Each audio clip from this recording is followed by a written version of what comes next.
আমরা পরবর্তী স্যারকে কিছু বক্তব্য পেশ করার জন্য অনুরোধ করছি। পরবর্তী স্যার যে বক্তব্য রাখবেন মদন পাল মহাশয়, প্লিজ স্যার।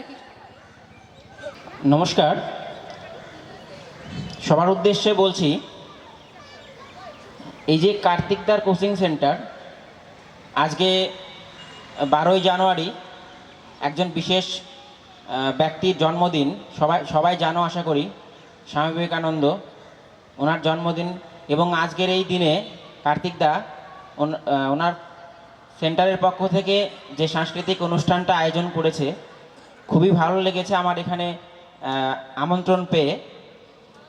এবং আমি এই মঞ্চে দাঁড়িয়ে উপস্থিত আমার দাদা সমতুল্য কলিগ বুনিয়াদপুর মহাবিদ্যালয়ের মেহবুবদাকে এবং উপস্থিত এই অনুষ্ঠানের আয়োজক কার্তিকদা সহ তার অনুগামীরা এবং এখানে সামনে উপস্থিত যাদের জন্য আজকের এই অনুষ্ঠান করা, কার্তিকদার কোচিং সেন্টারের সমস্ত ছাত্রছাত্রীদের সকলকে আমি আমার আন্তরিক অভিনন্দন এবং শুভেচ্ছা জানাচ্ছি। এবং আমি 2-3টে কথা বলছি, সেটা হলো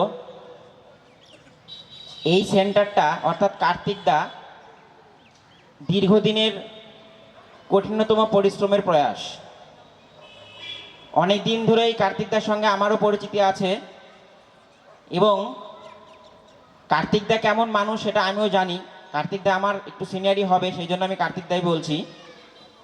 এবার কার্তিকদা যে কঠোর পরিশ্রম করে তার সেন্টারটাকে আজকে এই জায়গায় নিয়ে এসে দাঁড় করিয়েছে, তার জন্য কার্তিকদাকে অসংখ্য ধন্যবাদ। কারণ তার পরিশ্রমের জন্য এটা সম্ভব হয়েছে। এবং আজকে মোটামুটি আনুমানিক 50, যেটুকুন আমার খবর আছে, 50 জনের বেশি স্টুডেন্ট এই কার্তিকদার কোচিং সেন্টার থেকে বিভিন্ন রকমের বিভাগে জব পেয়েছে, গভর্নমেন্ট জব পেয়েছে। এবং আশা করি কার্তিকদার সেন্টার যেভাবে চলছে বর্তমানে, আমাদের বুনিয়াদপুরে থেকে শুরু করে গঙ্গারামপুর এবং গোটা দক্ষিণ দিনাজপুরে ধীরে ধীরে নাম ছড়িয়ে যাচ্ছে।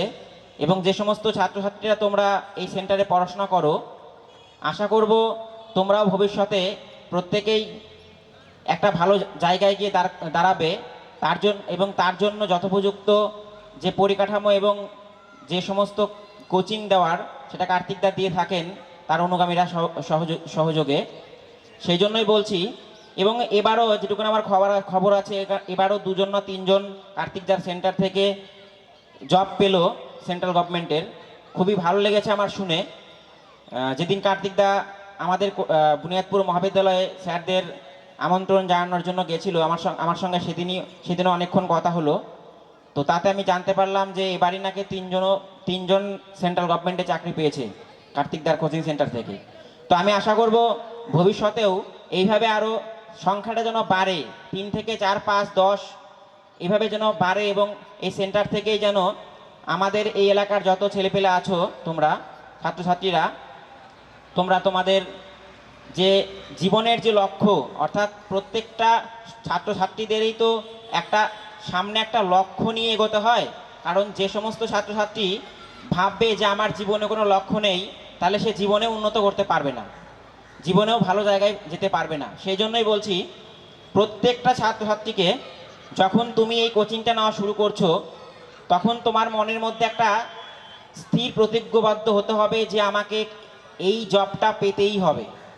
এরকম একটা যদি তুমি স্থির একটা উদ্দেশ্য বা লক্ষ্য নিয়ে এগোও, তাহলে তোমাকে কেউ আটকাতে পারবে না। হ্যাঁ, সেই জন্যই বলা হচ্ছে যে এই সেন্টারের মাধ্যমে তোমরা তোমাদের সেই লক্ষ্যটাকে স্থির করে সেই লক্ষ্যে পৌঁছাও। এবং সবার শেষে আবারও আমি সকলকে আমার আন্তরিক অভিনন্দন ও ভালোবাসা জানিয়ে আর কিছু বলছি না বেশি, কারণ তোমাদের অনুষ্ঠান আছে এখানে। সবাইকে আবার আমি আমার আন্তরিক ভালোবাসা জানিয়ে আমার বক্তব্য এখানে শেষ করছি। তোমরা এগিয়ে যাও। ঠিক আছে।